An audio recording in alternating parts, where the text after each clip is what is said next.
Vous écoutez Résonance, un podcast qui crée des connexions entre la santé mentale et les différents fragments de notre existence.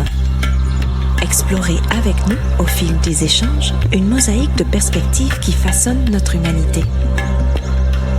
Je suis Flore, fondatrice de la clinique Inflorescence.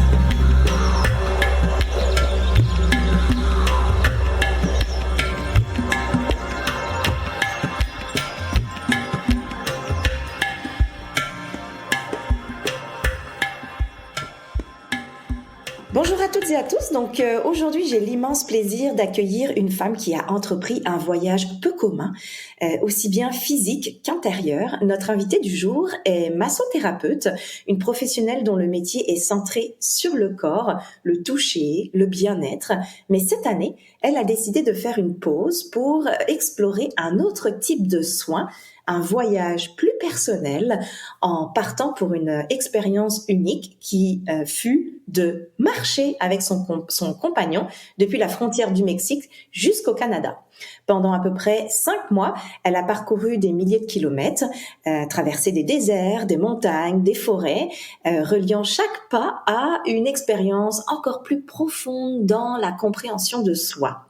Alors dans cet épisode, elle va nous raconter ce qui l'a poussée à partir, comment elle a vécu cette solitude, parce que oui, on peut parler de solitude dans ce genre d'expérience, et aussi ce rapport constant, je dirais, à la nature et aux éléments, et en quoi cette aventure l'a quelque part transformée. Donc à l'image de ceux qui marchent sur le chemin de Compostelle notamment, ce périple a pris une dimension toute presque initiatique, je dirais, et très introspective, un peu une sorte de rite de passage, une rencontre avec elle-même. Et je vous invite donc à découvrir cette femme inspirante, son parcours, ses révélations et le pouvoir transformateur vraiment de la marche en solitaire. Alors bienvenue sur notre podcast Tamara et merci de nous emmener dans ton voyage intérieur et extérieur. Merci beaucoup Flore, ça me fait plaisir d'être là. Moi aussi, ça me fait vraiment plaisir de te recevoir aujourd'hui. Est-ce que tu peux peut-être, on pourrait commencer par, peux-tu nous raconter en quelques mots comment l'idée de ce voyage a germé en toi et ton compagnon en fait? Qu'est-ce qui vous a poussé, qu'est-ce qui vous a donné l'élan de partir à pied du Mexique vers le Canada? Puis d'ailleurs, peut-être tu pourras nous en dire un peu plus sur ce sentier, pourquoi tu l'as choisi notamment? Oui, en fait, moi, de où ça a parti, c'est lorsque j'ai vu le film Wild, que je pense que ça a parti de là pour beaucoup de gens qui font ce sentier, qui est un film de réalisateur québécois, Jean-Marc Vallée, dans lequel, justement, la personnage principale, c'est basé sur une histoire vraie aussi, dans lequel, justement, elle vit des périodes difficiles par rapport à, justement, un divorce, le décès de sa mère, elle consomme aussi de la drogue, donc elle est pas dans une période... c'est ça se passe pas très bien dans sa vie. Puis elle décide en fait de se lancer dans cette aventure d'aller marcher sur le sentier, le Pacific Crest Trail. Puis ce que j'avais trouvé beau à ce moment-là, c'était vraiment comment elle utilise la nature, même l'aventure, pour guérir des blessures, pour faire face à ces périodes-là difficiles, à ces traumas. Pour en ressortir même plus forte au bout de ça, pour digérer peut-être aussi ses émotions, pour faire face aussi à ses limites autant psychologiques que physiques. Donc ça m'avait vraiment inspirée, mais puis ça avait allumé quelque chose aussi en moi à ce moment-là. Ça fait des années de ça. Mais je dirais que sans plus, parce que faut quand même qu'il y ait plusieurs conditions alignées pour se lancer dans un projet comme ça. Et c'était pas nécessairement le cas à ce moment-là. Puis après, je suis pas vraiment du genre à avoir des bucket lists, donc tu sais, je garde des choses en tête, puis je me dis si ça revient sur mon chemin, ça reviendra, mais voilà. Fait que j'ai continué ma vie, j'ai fait beaucoup de randonnées entre-temps en montagne, j'ai découvert bien sûr les bienfaits de tout ça, et ensuite voilà, c'est revenu plus tard à moi.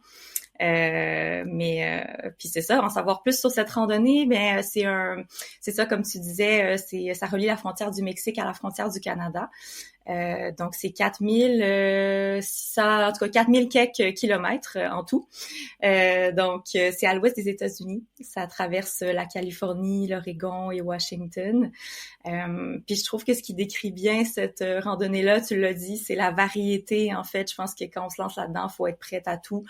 On va voir de tout, on va être dans toutes sortes d'environnements, donc autant des montagnes en haute altitude, de 3000, 4000 mètres, où est-ce qu'on va faire pratiquement de l'alpinisme niveau débutant. Autant aussi on traverse des déserts, des forêts avec des lacs.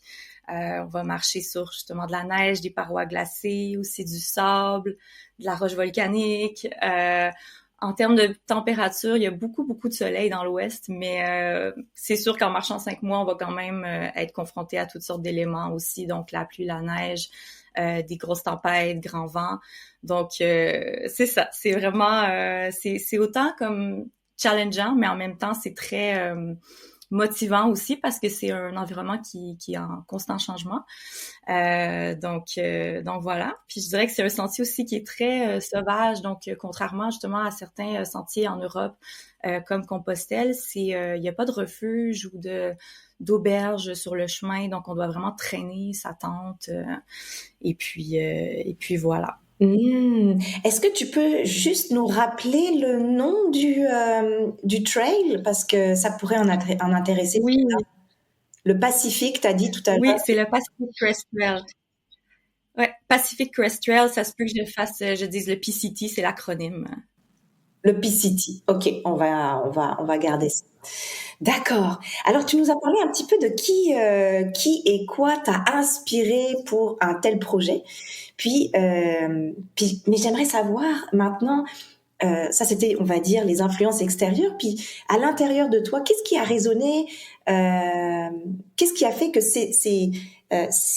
que tu nous as partagé comme référence a résonné en toi? Est-ce qu'il y a eu un événement ou une phase particulière dans ta vie qui a motivé ce projet? Est-ce que c'était une réponse à quelque chose que tu vivais intérieurement ou peut-être un besoin de se déconnecter, de se reconnecter? Je sais pas. Est-ce que je suis intéressée de savoir dans ton intérieur qu'est-ce qui t'a fait vibrer pour lancer ce projet?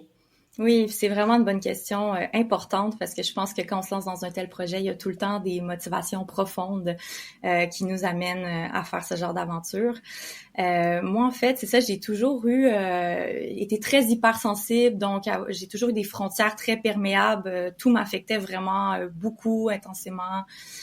Beaucoup d'anxiété aussi depuis tout jeune, sous toutes ses formes, hein, autant des phobies, anxiété sociale,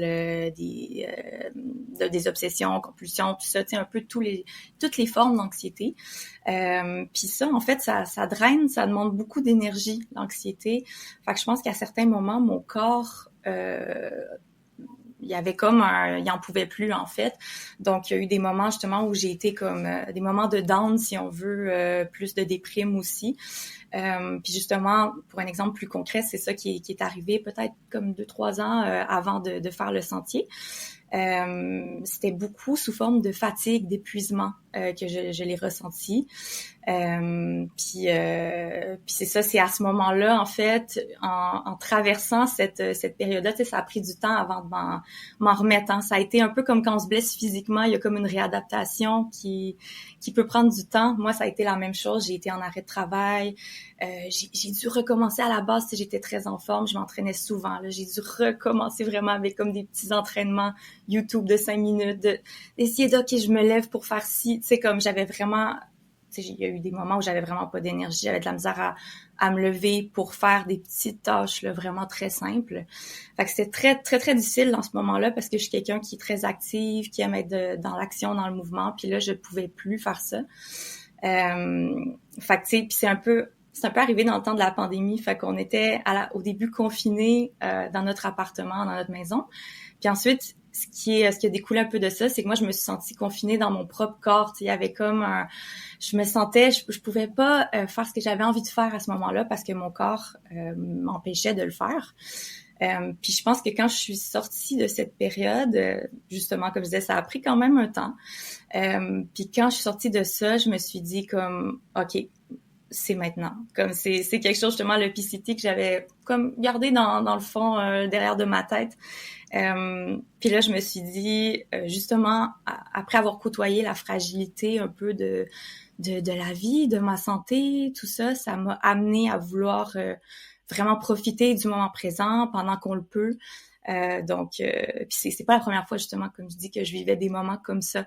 Donc c'est ça qui m'a c'est un peu tout ça qui a fait en sorte que j'ai voulu vivre à fond, puis voir de quoi j'étais capable et dépasser mes limites. Puis il y a quelque chose d'intéressant parce que là, t'as nommé avoir touché une certaine vulnérabilité et en même temps, tu es aussi dans un métier relié au corps. Quand même, ton métier de massothérapeute implique vraiment un lien très proche avec le corps et l'énergie humaine en général d'ailleurs.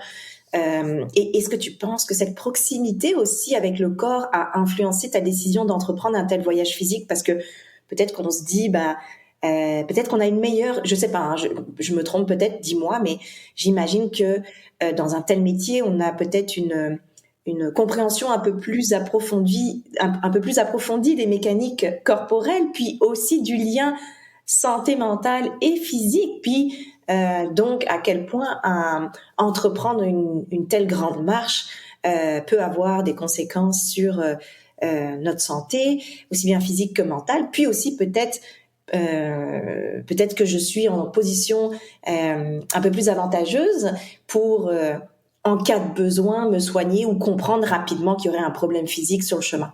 Oui, mais c'est sûr que ça a été... je pense que ça s'inscrit dans mon chemin de vie sur une même lignée, en fait, la massothérapie et la randonnée. Cette idée-là, en fait, d'aller, c'est ça, entreprendre cette longue randonnée sur le PCT.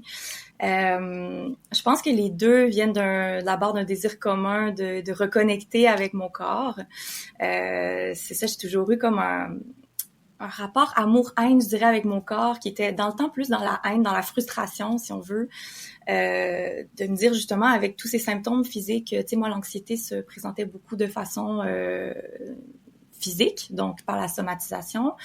Puis ces symptômes-là, en fait, j'avais beaucoup d'incompréhension, de frustration, parce que justement, ça m'empêchait de faire des choses que j'avais envie de faire à certains moments de ma vie. Mais d'un autre côté, en même temps, avec le temps, quand j'ai découvert les bienfaits, en fait, d'être dans son corps par le mouvement, tu sais, beaucoup par la randonnée, même la danse, le sport en général, ça m'a vraiment, vraiment apporté un grand bien. Fait que je pense que c'est ça qui a fait que je me suis dirigée aussi vers la massothérapie. Puis la massothérapie, ça a juste encore plus renforcé cet appel-là que j'avais, en fait, cette croyance qu'il faut passer plus par le corps, que le corps a beaucoup de réponses aussi. Puis autant je le vois chez mes clients, mais autant pour moi-même, parce que moi, de masser, ça me fait aussi un très grand bien. Donc, je suis aussi beaucoup plus quand je masse dans mon corps. C'est sûr, évidemment, je suis en mouvement, mais je vais être aussi connectée parce que, bon, c'est sûr que je porte attention à ce que je fais, mais en plus à ma position, la position de mon corps pour pas me blesser. Donc, c'est un moment aussi où moi-même, je me ressente sur moi. Fait que ça... Voilà, je pense que c'est pour ça aussi que j'ai été vers la massothérapie et ensuite vers la longue randonnée. Et ce qui est intéressant aussi, c'est que les deux sont venus à moi dans les deux ont émané de la même période qui était celle que j'ai parlé tantôt. Donc, la longue randonnée, c'est venu comme plus vers la fin, justement, quand ça allait quand même... j'avais repris un train de vie, j'avais recommencé à travailler, j'avais repris la plupart de mes activités, tout ça. Mais la massothérapie, c'est venu dans un moment... Bon, ça commençait à aller mieux, mais j'étais encore quand même en arrêt de travail, tout ça. Puis la massothérapie, c'est pareil, c'est quelque chose que j'avais toujours... ça fait longtemps que j'avais eu comme... ça m'était venu en tête, mais je suivais en fait mon chemin qui m'était tracé, qui est le chemin universitaire, puis je continuais à aller dans cette voie-là. J'ai étudié en psychologie, en travail social, puis c'est ça, je suivais un peu ce chemin.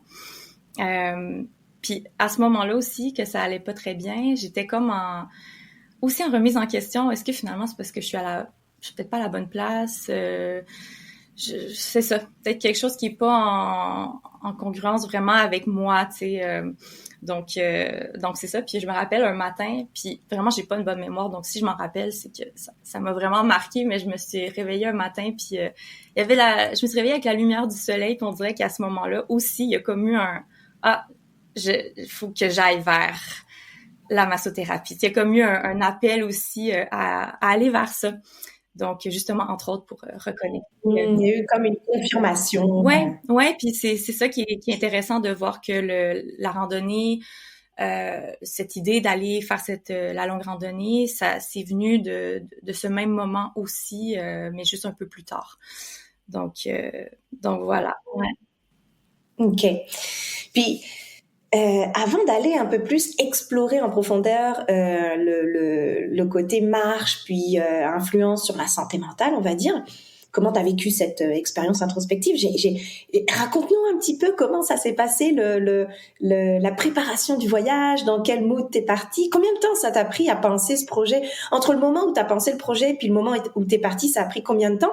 Puis comment tu t'y es pris un petit peu pour préparer tout ça? Plonge-nous dans ton expérience real, là, raconte-nous ton départ en fait. Ouais, ben c'est sûr que c'est ça, hein, c'est pas quelque chose qui se planifie sur un coup de tête. Il y a beaucoup d'étapes, tu sais, que ça soit juste on doit demander un permis, c'est plusieurs mois à l'avance aussi. Mais autant, tu sais, je me suis préparée physiquement, mais pas non plus trop parce que je savais que on pouvait aussi sur le sentier habituer notre corps tranquillement, tu sais, en commençant avec moins de kilomètres, puis tu sais, le corps veut juste s'habituer aussi. Fait que, mais bien sûr, quand même, je m'entraînais, puis j'allais faire des randonnées, tout ça. C'est sûr qu'il y a aussi une préparation mentale qui est hyper importante pour ce genre d'aventure-là, qui est un aspect qui est peut-être souvent négligé. Puis je pense qu'il y a beaucoup de gens qui vont abandonner à cause de ça. Fait que c'est ça, j'ai lu beaucoup de livres pour me préparer, autant des livres d'expédition, d'aventuriers, ou aussi des livres qui parlaient spécifiquement en fait de préparation mentale pour ce genre d'aventure. Le matériel aussi, c'est sûr que c'est une grosse partie de la préparation. Donc, j'ai quand même une couple de mois avant, j'ai acheté le matériel puis j'ai été le tester. Donc, l'été d'avant, j'ai fait une randonnée d'une semaine avec mon compagnon à Charlevoix. Donc, on est allé faire la traversée de Charlevoix. Après, à l'automne, je suis retournée tout seul faire 3 jours en rando. Donc, comme ça, je pouvais tester vraiment mon matériel. Puis le matériel, c'est ça, c'est de prendre les choses. On va dans l'ultra léger, tu sais, pour que ça soit le moins lourd possible, vu qu'on va porter ce poids sur nos épaules pendant 5 mois. Donc, faut trouver le juste milieu entre que ça soit assez résistant, mais en même temps pas trop lourd. Donc, c'est des heures et des heures de lecture sur des blogs, puis d'essais aussi. Puis c'est ça, pour répondre à ta question aussi, je pense que j'ai passé peut-être, ça, c'est quand même un bon 6 mois avant au moins que j'étais assez sûre que j'y allais, donc de préparation. Mais ça faisait peut-être un peu plus longtemps que ça, que ça commençait justement l'idée à se développer dans ma tête. Génial.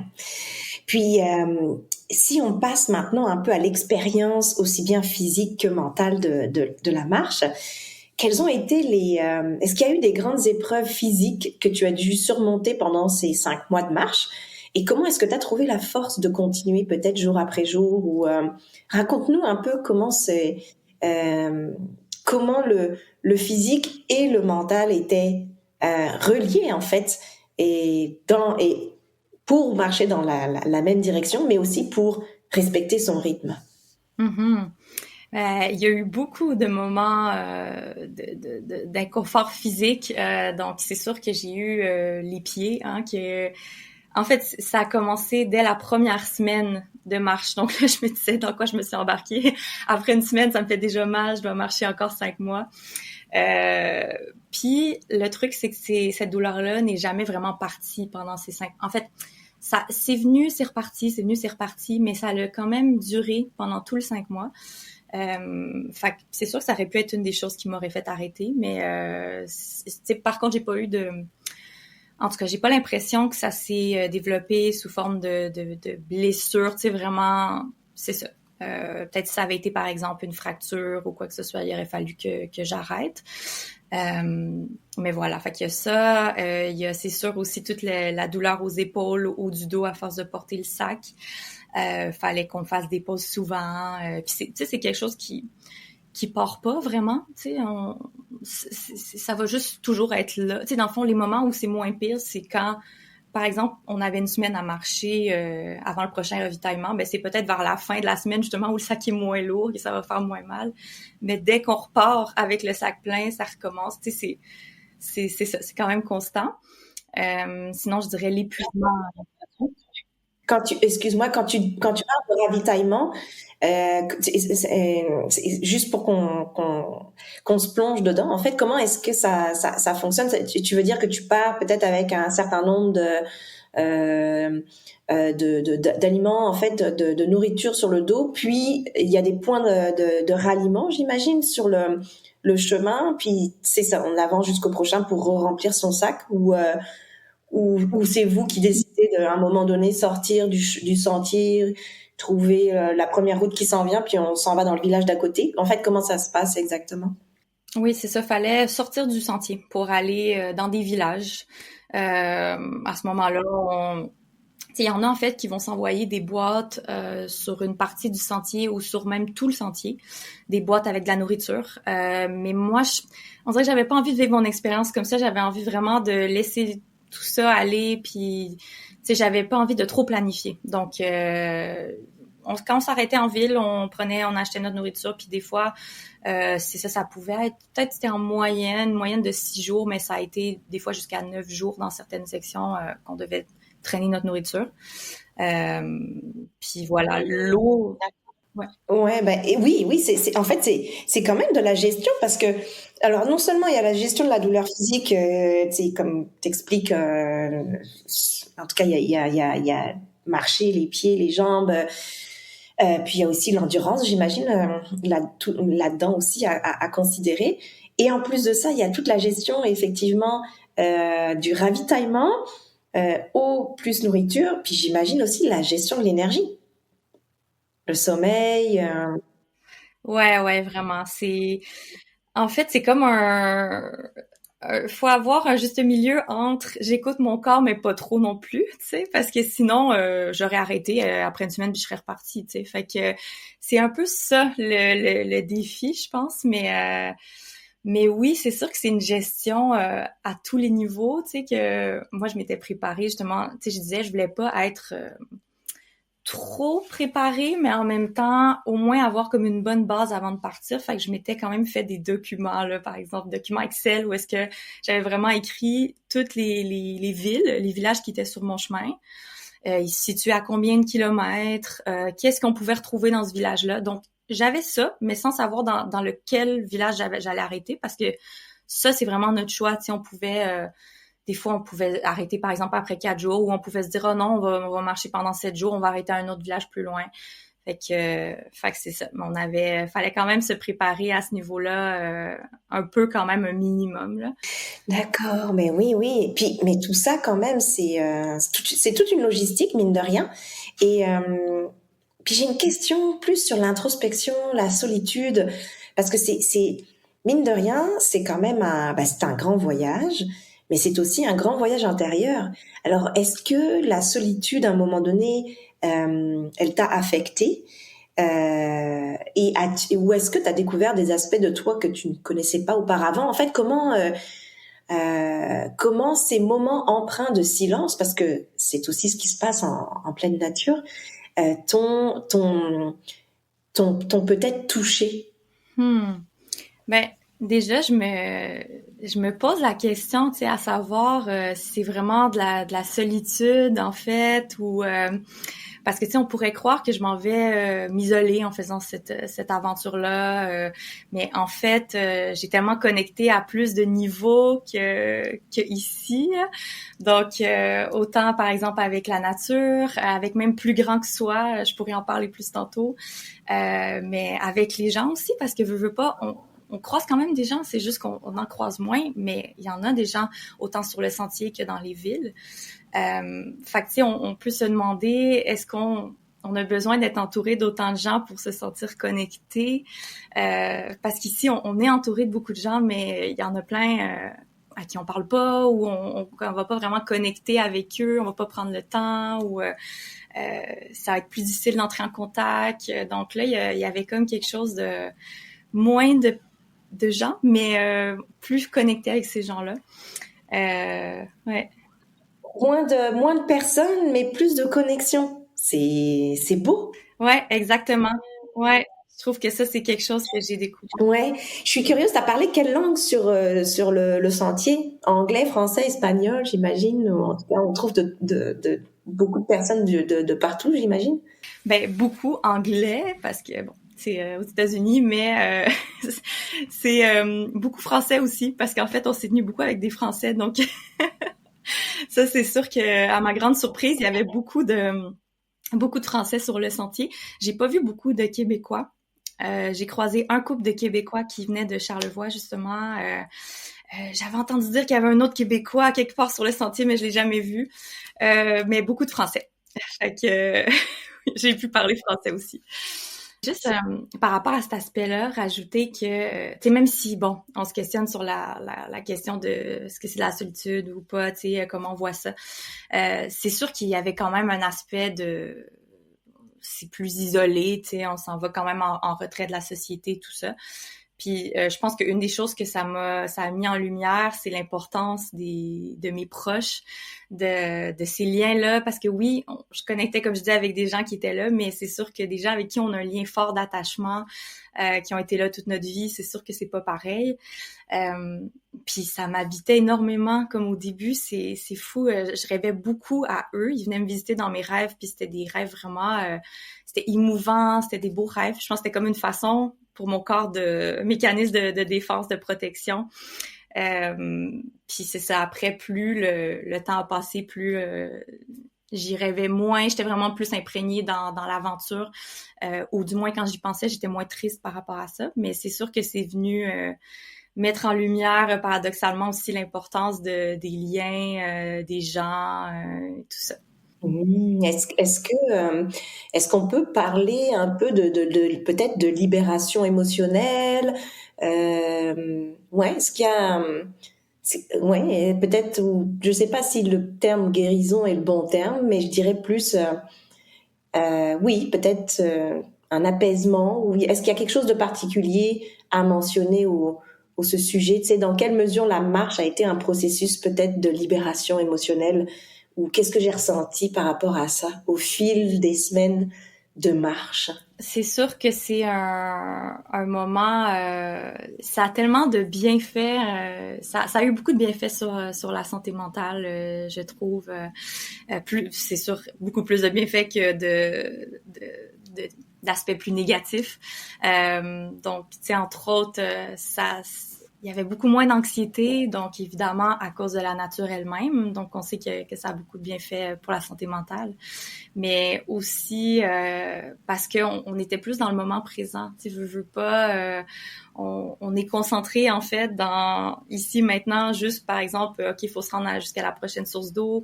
Après, c'est où qu'on va dormir. Tu sais, c'est très, on se reconnecte à l'essentiel en fait. Puis même, tu sais, parce qu'il y avait des stress parfois intenses, là, je pense quand j'étais dans les montagnes en haute altitude, tout ça, je suis vraiment sortie de ma zone de confort. Puis, tu sais, fait qu'il y avait des stress parfois intenses, mais qui étaient pour des raisons bien précises puis assez courtes dans le temps, tu sais, comme on peut faire un parallèle un peu avec avant, ou même les animaux, tu sais, comme ils vont faire face à des stress justement de courte durée, tu sais, pour fuir une menace ou quoi que ce soit, mais après ça c'est fini. Tandis que maintenant on est dans quelque chose des fois où le système nerveux aujourd'hui est activé de façon chronique, puis c'est ça qui va mener à des maladies des fois reliées au stress, tu sais. Fait que là en fait c'est comme si on revenait à un peu comme à l'essentiel, un peu quelque chose de primitif, de les besoins de base, puis d'affronter les menaces qui vont se présenter à nous, mais qu'on l'affronte, puis après ça, c'est fini, on passe à autre chose. Donc ça, c'était aussi quelque chose de très très très positif. Sinon, quelque chose d'important aussi, c'est que l'inconfort, en fait, parce qu'on fait face à beaucoup d'inconfort pendant une longue marche comme ça, puis paradoxalement, en fait, ça amène un plus grand confort intérieur, tu sais, un plus grand bonheur. Le bonheur est plus facile, plus profond. Tu sais, comme quelque chose quand on est confronté à autant d'inconfort.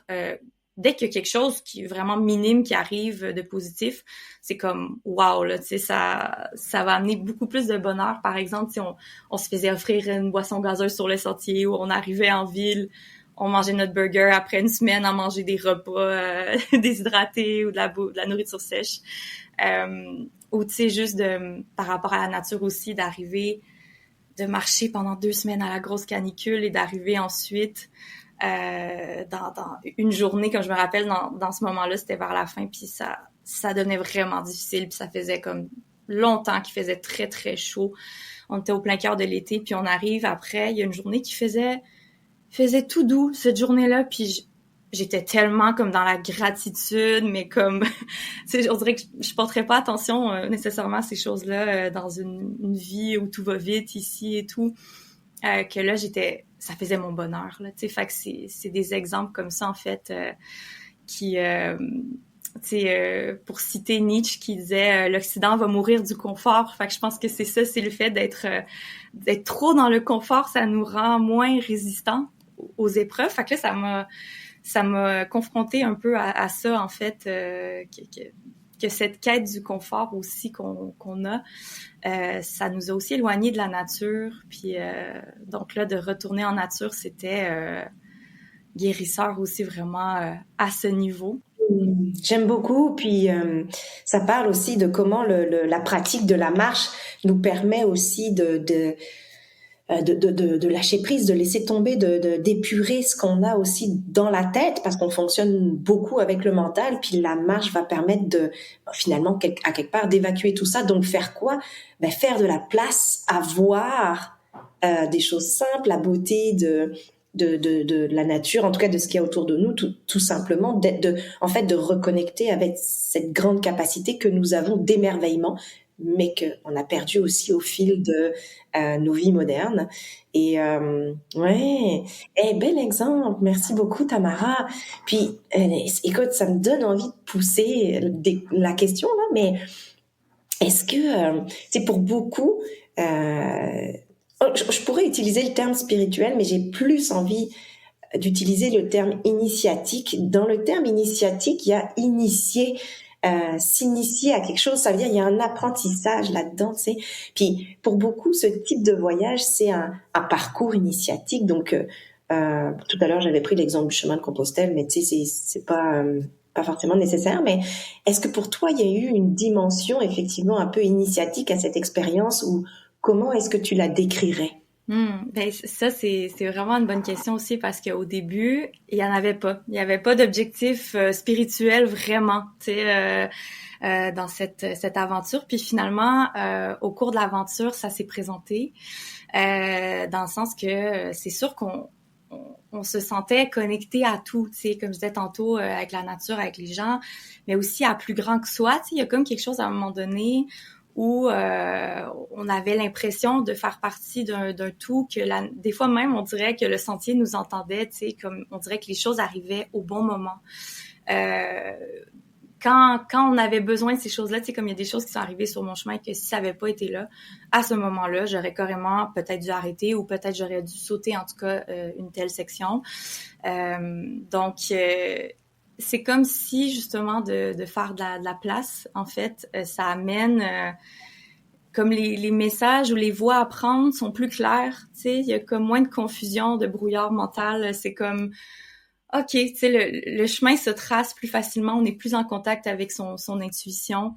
Donc ouais, je pense que c'est le fait c'est ça, comme je disais, de faire de la place pour ça, de ralentir, parce que c'est un des seuls moments où j'ai ressenti vraiment ça. Donc ouais, c'est sûr que le fait d'être aussi dans une aventure où on est tous là pour la même chose, parce qu'il y a quand même beaucoup de gens qui se lancent sur ce sentier-là. Il y a un aspect aussi d'appartenance, de connexion, justement avec ces gens-là qui est très forte à cause de ça. On est tous là pour le même but commun. Mais oui, il y avait vraiment un sentiment que je pourrais pas trop expliquer, mais qu'on se sentait ouais, se sentait connecté à plus grand que soi, vraiment. Vraiment beau de t'entendre. Est-ce que c'est vrai que ça remet les choses en perspective, hein, quand on y pense, on est tout petit, on marche, on est une poussière d'étoiles sur cette planète, on regarde le ciel, puis c'est tout l'univers au-dessus de notre tête. Je peux imaginer que oui, dans des espaces, des grands espaces comme lesquels tu as traversé, ben ça apporte aussi, ça ramène beaucoup d'humilité. Puis, est-ce que tu as développé des routines de marche, des rituels pendant la marche, en fait, qui t'auraient aidé à garder un rythme ou une certaine discipline mentale, par exemple? Ben, c'est ça, c'est sûr que c'est une aventure qui est très répétitive, tu sais, quand même, pour marcher, se lever à chaque jour, faire la même chose pendant 5 mois. Donc oui, il y a beaucoup, tout est routine quand même, là, tu sais, le matin, c'est tout le temps la même routine. On déjeune, on pack la tente, l'équipement, on part, tu sais, il y a comme tout le temps quelque chose de, c'est très routinier. Puis je sais que le soir, tu sais, quand justement j'ai commencé à avoir les douleurs aux pieds, là, c'est là que la masso m'a servi parce que dans la tente, je m'auto-massais les pieds, je faisais des étirements. Fait que ça, je pense que ça a beaucoup aidé. Tu sais, j'ai pas eu à prendre, je sais qu'il y en a qui se droguent sur l'ibuprofène pendant ce genre d'aventure-là, mais j'en ai pas trop pris. J'ai réussi quand même à m'auto-soigner un peu avec la massothérapie, les étirements, comme je disais. Puis tu sais, il y avait aussi une espèce de routine qu'on avait ben moi, j'écrivais dans mon journal aussi à tous les soirs. Fait que j'aime beaucoup écrire, ça me libère. Puis je voulais garder une trace aussi écrite de ce périple-là. Donc ça, puis aussi on s'était downloadé des émissions à écouter. Fait que moi, c'était comme quelque chose que je fais plus chez moi. Fait que c'était comme un petit confort que j'avais aussi en pleine nature. Mais c'est ça. Sinon, j'avais des rituels plus au niveau mental, pour la motivation. À chaque 100, au début, c'était à chaque 100 kilomètres que je célébrais ça. Après, finalement, c'est devenu à chaque 100 miles, parce que 100 kilomètres, il va en avoir vraiment, vraiment beaucoup. Puis 100 miles aussi, comme il était souvent écrit au sol à chaque fois comme 100 miles, on est rendu à 200, 300, avec soit avec des pierres ou avec, peu importe, les gens trouvaient le moyen, mais pour noter, OK, là, t'es rendu à tel point. Fait que c'était tout le temps comme des moments où est-ce que je célébrais ça. Puis au début, j'avais vu ça, c'est quelqu'un qui donnait ce truc-là, je m'étais préparé d'avance des messages vocaux à chaque 100 kilomètres pour comme me motiver. Puis à un moment donné, j'ai comme arrêté parce que je l'avais pas fait pour tout le long, mais il y avait ça aussi. Puis sinon, c'est sûr qu'il y avait quelque chose que je répétais beaucoup aussi, c'est la photographie. Fait que j'avais amené ma caméra. Puis moi, c'est quelque chose qui me fait vraiment du bien, que j'ai rapidement dans ma vie allié avec le plein air. Donc, c'est ça, ce que j'aime le plus photographier, c'est la nature. Fait que c'est sûr que j'allais amener ma caméra. Fait que c'était aussi comme un deuxième projet dans le projet de pouvoir exploiter ma créativité aussi au travers ce périple. J'ai une question pour toi. Comment est-ce que tu décrirais la personne que tu étais en début du voyage par rapport à celle que tu es devenue à la fin? Est-ce que tu as observé des changements en toi-même? Ben c'est sûr que je pourrais pas dire que je suis une autre personne à 100%. Tu sais, par contre, c'est sûr que ça va m'habiter, mais pour toujours, là. Tu sais, c'est vraiment rendu comme une partie de moi. Puis c'est sûr que ça a fait en sorte que je me connais juste encore mieux que je me connaissais. Qu'est-ce qui m'anime, de quoi j'ai besoin, dans quel environnement aussi je suis bien. Fait que ça, puis c'est sûr aussi une plus grande confiance en mes capacités, veux pas, parce que j'ai vraiment dépassé mes limites à plusieurs moments. C'est justement quand je réalisais mon journal à mon retour, puis je nommais souvent que je savais pas comment j'allais faire pour y arriver, tu sais, parce que j'étais vraiment épuisée, ça allait pas, j'avais mal, tout ça. Puis, en fin de compte, quand je regarde ça en rétrospective, j'y suis arrivée pratiquement toutes ces fois-là, tu sais, fait que de voir ça, c'est comme, wow, tu sais, je suis capable de dépasser mes limites, puis c'est ça. Fait que ça, c'est grand aussi. Puis sinon, je pense que c'est venu confirmer aussi des choses, tu sais, comment j'ai aussi un paradoxe de grande fragilité, comme j'ai peur de beaucoup de choses, puis ça c'était la même chose sur le sentier. C'est vraiment mais en même temps, il y a comme je savais que j'avais une grande force, puis ça l'a montré encore plus. C'est ressorti encore plus parce que vraiment comme je disais, j'ai comme dépassé mes limites vraiment plus que ce que j'aurais pensé. Fait que ouais. C'est marrant, ça me parle beaucoup personnellement parce que je, je suis capable de, même des fois je suis impressionnée, mais je suis capable de grandes choses, on va dire, et en même temps, j'ai peur de choses qui font pas de sens ou qui n'auraient pas de... je comprends pas je comprends pas mes propres peurs des fois dans le sens, je me dis, mais c'est pas possible, je capote sur un truc alors qu'à côté de ça, je vais mettre, j'ai pas de mal à vivre quelque chose de plus inconfortable, tu sais. Et des fois, c'est juste des petites choses inconfortables où ça va m'angoisser et puis je vais me dire, oh mince, je vais anticiper des tout petites choses alors que je pourrais continuer, si on reprend l'exemple de la marche, je pourrais continuer de marcher alors que ça pourrait être plus problématique peut-être de pas savoir s'arrêter, mettons. Mais moi, je sais pas, comme les yeux ailleurs. Enfin, mais ça parle beaucoup de nos propres bibites, comme on dit ici dans le terme, là. Mais tu sais, que ça parle aussi de nos propres cracks, on va dire, ou fêlures, ou blessures. Bon, en tout cas, le tout, c'est d'en avoir conscience, puis que ça devienne pas un pattern, bien évidemment. Mais ouais, c'est intéressant. C'est des grandes expériences comme ça, avec un peu plus d'intensité ou d'extrême, en tout cas d'extrémité, on redécouvre des fois des parties de nous que on est tellement habitué à les voir qu'on met plus de lumière dessus. Puis là, oh mon Dieu, c'est vrai que je fonctionne comme ça. Puis peut-être qu'il y a des choses à remettre en question aussi, tu sais. Mais ouais, vraiment intéressant. Ouais. Là, puis tu disais tantôt tu sais, parce que tu disais, tu sais, pour des choses, justement, moi aussi, je suis comme ça, il y a des choses pour lesquelles je vais avoir vraiment peur, puis d'autres choses. En fait, comme je dirais, dans le cas de ce projet-là, j'ai eu vraiment peur, comme à plein de moments, là, même avant de partir. Puis si j'avais écouté ces peurs-là, ces doutes-là, cette anxiété-là, je serais jamais partie, là, parce que des fois, j'étais terrorisée, là. Fait que c'est comme ça fait partie, tu sais, tu disais tantôt aussi qu'est-ce qui a fait en sorte que tu as passé par-dessus les difficultés, ben c'était, entre autres physique, mais aussi toutes sortes de difficultés.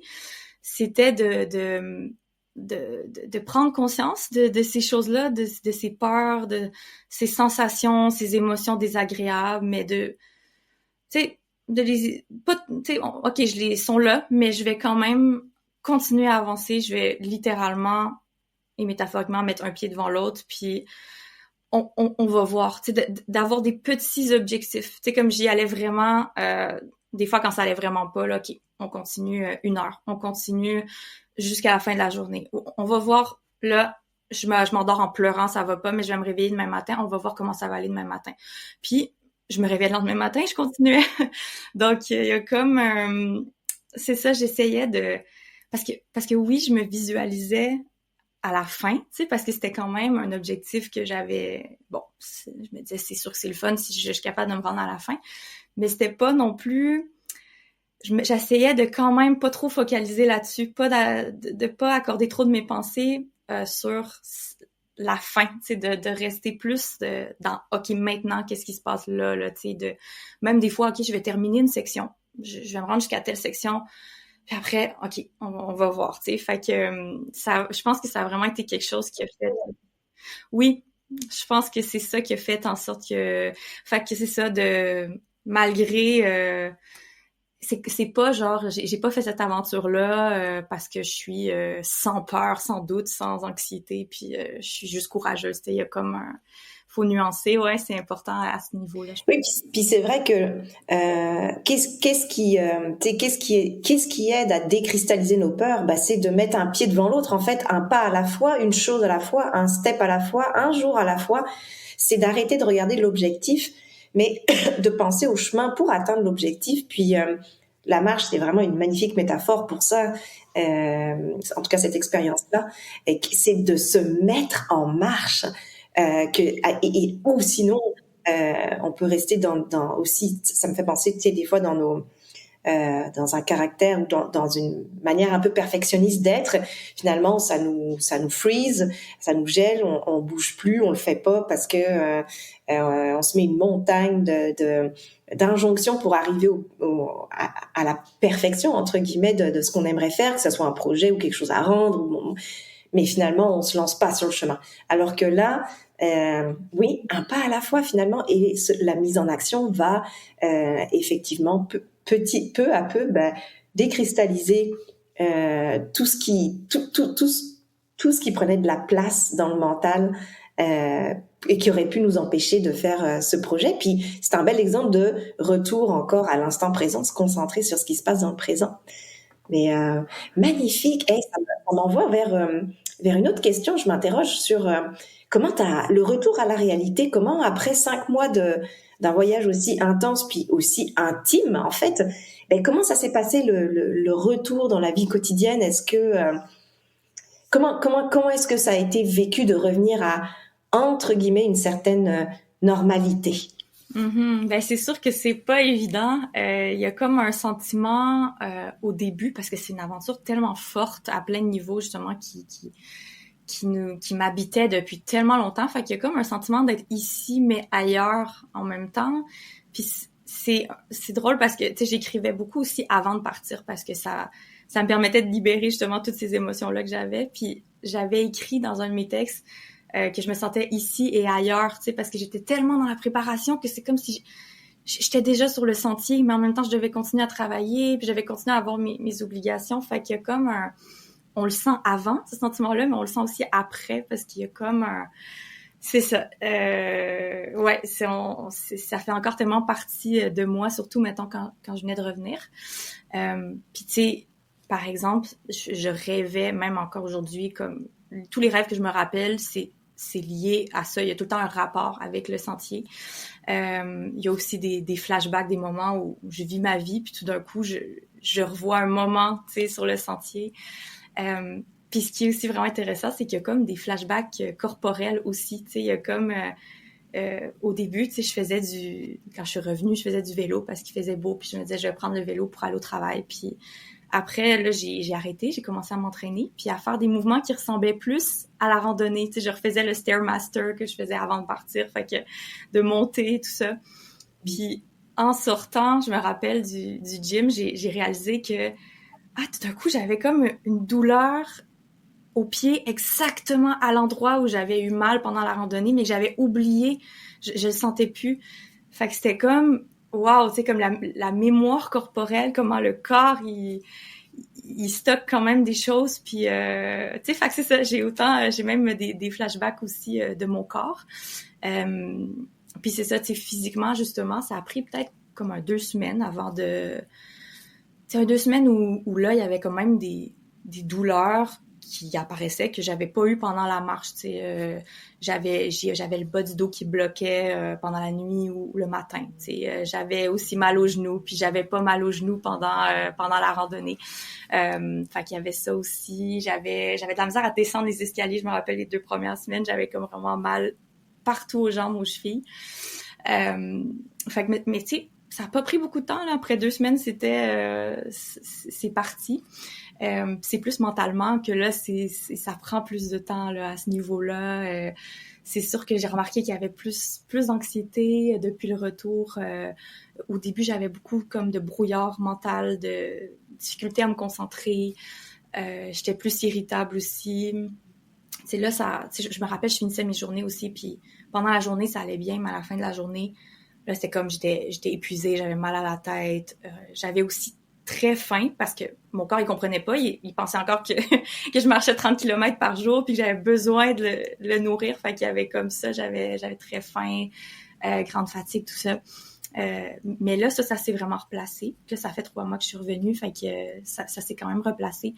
Mais c'est sûr que je sens qu'il y a l'anxiété d'avant qui est revenue, tu sais, qui a repris sa place. Fait que c'est sûr qu'il y a aussi, tu sais, de passer d'être dans la nature constamment à revenir en ville. Tu sais, à Montréal aussi, tout va vite. Il y a beaucoup de stimuli, autant le bruit que visuel. Tu sais, ça va vite. Fait que c'est ça, je pense qu'au début aussi, je me sentais vraiment comme overwhelmed là, par ça. Fait que c'est ça, il y a plus aussi de pression extérieure. Tu sais, là, moi, pendant 5 mois, je faisais ce que je voulais quand je voulais. Il y avait comme une liberté. Aussi moins de contacts sociaux. Fait que là, de revenir aussi à devoir beaucoup plus socialiser, comme c'est sûr que ça aussi, ça peut créer plus d'anxiété. Mais c'est ça, je pense aussi comme de passer d'un objectif clair pendant 1 an à comme tout d'un coup il est plus là cet objectif-là, comme il y a plus rien, tu sais, c'est sûr que ça fait un trou, tu sais, un vide, mais qui en même temps ça me déprime pas non plus parce qu'en même temps c'est parce qu'il est atteint cet objectif-là qu'il y a plus rien, tu sais, fait que il y a comme quelque chose de en même temps super beau comme positif. Puis qu'en même temps, je savais à la fin, autant que j'ai aimé cette aventure-là, à la fin, j'étais complètement épuisée. Fait que je savais qu'il fallait que je revienne. Mais c'est ça, j'ai quand même besoin de ce moment-là d'accalmie, pour me régénérer, digérer un peu ce qui s'est passé. Mais reste que, oui, c'est sûr que ça crée un espace que justement, je vais avoir d'autres projets et tout. Mais c'est sûr que là, c'est un moment, faut tolérer justement cet inconfort-là qui vient avec le retour. Ben oui, c'est une phase de transition à quelque part. Puis les transitions, c'est toujours inconfortable. C'est jamais, tu sais, on passe d'un monde à l'autre, on passe d'un état dans lequel on a baigné ou fonctionné pendant quelques mois, puis il y a un autre aujourd'hui qui est une autre réalité avec beaucoup plus de sollicitations, comme tu l'as nommé. Mais wow, oui, je pense que ça demande du temps en fait, du temps pour se déposer, du temps pour aussi déposer cette expérience et puis voir comment comment elle a nourri mon corps, mon esprit, puis comment elle va continuer aujourd'hui de le nourrir encore.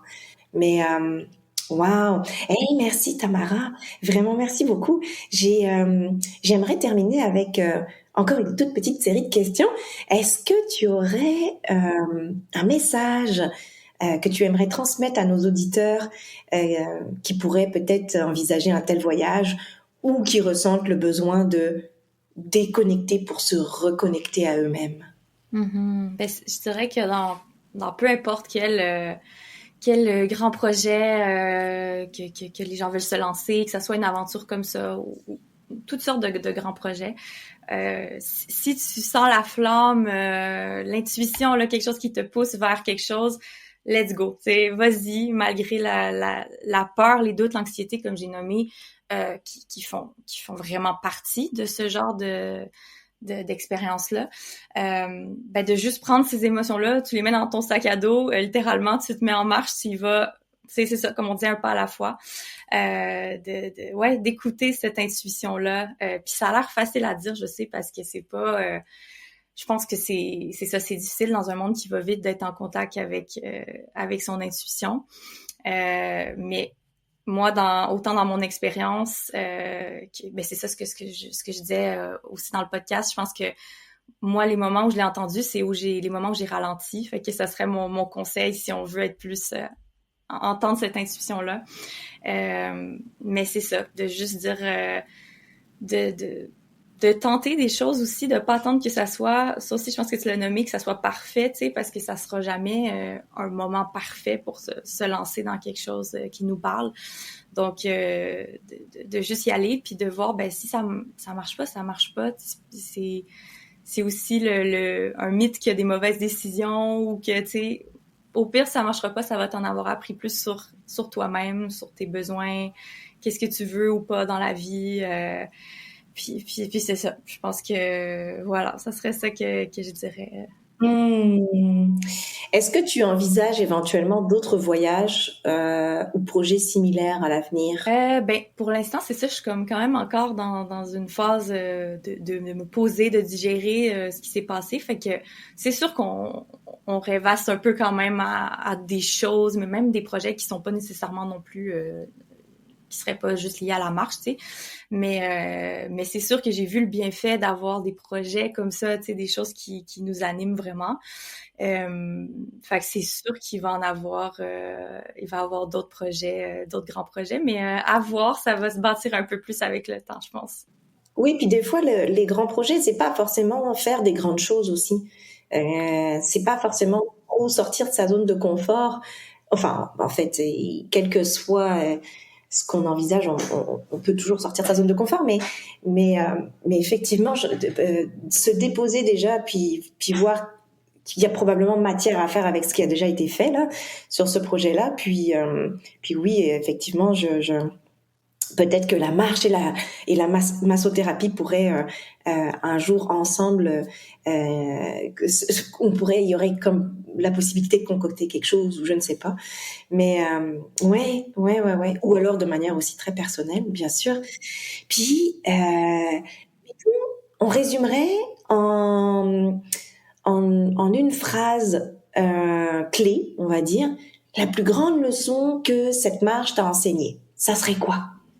Il y en a tellement, mais je pense tu sais, je parlais d'inconfort tantôt, que je peux vivre avec l'inconfort, en fait. Tu sais, j'ai souvent cru que, ah non, je suis pas normale parce que je ressens ça m'a bloqué à faire des choses. Fait que je pense que c'est un apprentissage aussi que, tu sais, je vais pas le cacher, que je faisais déjà aussi avant la marche en thérapie, puis qui s'est juste prolongé aussi dans cette marche, mais d'apprendre à justement à tolérer des moments plus inconfortables, là, puis que tu peux quand même aller de l'avant, puis tout ça. Fait que ouais, je pense que ça serait ça la plus grande chose si on veut que ça m'a appris de, comme on disait, de se mettre en mouvement. Puis après, c'est ça. On voit ce que ça donne. Génial. Puis moi, je retiendrai quelque chose, si je peux me permettre de partager. Oui, vas-y. Tu as dit, moi, ce que je retiens de tout ça, c'est la présence, puis ralentir qui nous permet la présence à soi-même et à l'environnement. Et Tamara, si tu avais un extrait ou un poème, je sais pas, un passage de livre, une œuvre d'art qui t'a inspiré pendant ta marche, est-ce qu'il y aurait quelque chose que tu aurais envie de nous partager éventuellement pour conclure ce podcast? Oui, je trouve que c'est tellement une belle idée. Encore là, il y en a beaucoup. Tu sais, moi, l'art, ça fait, tu sais, beaucoup sous forme de musique, de cinéma. Ça fait beaucoup de lecture aussi. Ça fait beaucoup partie de mon cheminement. Tu sais, pas juste lié à la marche, mais en général. Puis c'est sûr que dans un moment fort comme ça en émotion, l'art, ça nous amène tellement de bienfaits.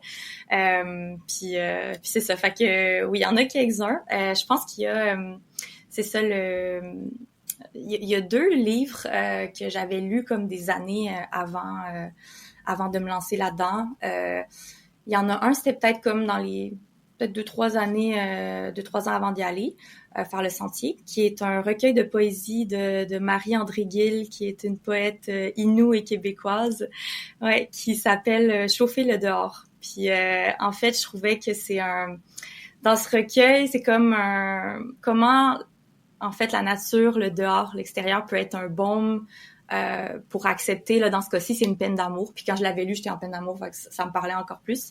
Mais au sens large, comment la nature, justement, ce rapport guérisseur-là de la nature, puis comment on peut exister à quelque part d'autre quand l'intérieur est pas confortable, tu sais. Fait que c'est là que vient le dehors comme réponse. Puis un extrait en particulier, en fait, que j'ai retenu, c'est plus je me rapproche de la nature, plus je me sens digne de sa voix, donc de la mienne. le dehors est la seule réponse que j'ai trouvée au dedans. Donc, puis tout son recueil, c'est vraiment magnifique, là. Elle écrit vraiment, vraiment très bien. Donc, Magnifique. On mettra le lien on mettra la référence pour nos oui, auditeurs. Je suis sûre que ça va parler. oui, puis ça, je l'avais lu avant de partir. Ben, ça faisait, c'est ça, c'était quand même quelques années avant, mais ça m'était revenu justement quand j'avais écrit un texte avant de partir. Puis cet extrait-là m'avait revenu, puis je me disais, ok, justement, ça représente très bien ce que je m'en vais chercher dans cette aventure-là. Il y a aussi un livre qui est très connu, là, L'Alchimiste de Paulo Coelho, dans lequel justement le personnage principal il part à la quête d'un trésor, puis c'est comme tout un peu sur le fait d'apprendre à écouter son intuition, de suivre son rêve, d'aller au bout de son rêve, puis l'importance du voyage intérieur plutôt que de la destination. Fait que ça, il y avait une phrase parce que justement, dans ma préparation mentale avant, je m'étais noté des citations. Puis il y a un extrait de ce livre-là qui en faisait partie, mais c'est drôle parce qu'à ce moment-là, j'avais pas, je pense, saisi complètement le sens de cette phrase-là, mais je m'étais quand même notée. C'est quand on veut une chose, tout l'univers conspire à nous permettre de réaliser notre rêve. Fait qu'il y a comme quelque chose, c'est pas qu'une force extérieure, hein, il y a comme moi, ce que j'ai remarqué dans mon expérience, c'est quand on se met en route vers un chemin, qu'on fait énormément d'efforts pour arriver à ce chemin-là, que justement tout en nous dit d'aller vers là, on y va.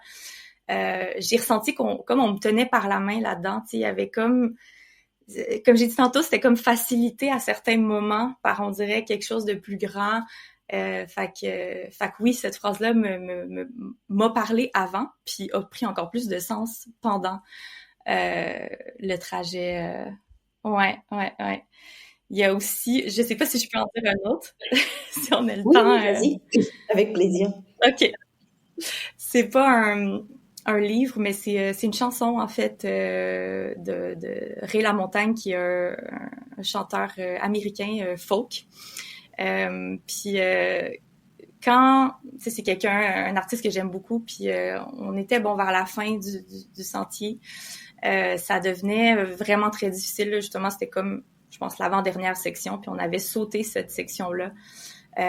Parce que justement là j'en pouvais plus, là. C'était comme, ça faisait longtemps que je donnais, j'allais par-dessus, je dépassais mes limites, puis là ça marchait pas. Fait qu'on avait arrêté, puis on s'était dit on va juste contourner cette section, puis on va aller vu qu'on était proche de la fin, on va aller faire les 2-3 jours de la fin. Puis à ce moment-là, je me suis dit, pendant ce moment-là qu'on était arrêté, je me suis dit, je vais aller voir les nouvelles chansons qui sont sorties dernièrement, nouveau CD, c'est album. Puis là, je vois son nom, tu sais, j'ai vu que je l'aime beaucoup, je suis allée voir. Puis déjà, le nom de l'album, c'était Long Way Home. Puis la chanson, il y avait une chanson qui portait le même nom que l'album. Puis quand je l'ai écouté, comme tout de suite, ça m'a parlé, mais c'est fou parce que ça décrivait, en fait, il décrit des moments très banals en nature. Puis on voit que dans la chanson que ça le nourrit, qui est bien dans tout ça, puis que c'est alors c'est pour ça qu'il dit prenons le long chemin vers la maison. Tu sais, puis je trouvais que autant paradoxalement que pas paradoxalement, pardon, métaphoriquement que littéralement, c'était exactement ça mon expérience. Puis en plus la chanson finit d'une façon ça parle d'une fin, justement, où on doit se séparer un peu. Puis j'étais à la fin de mon aventure.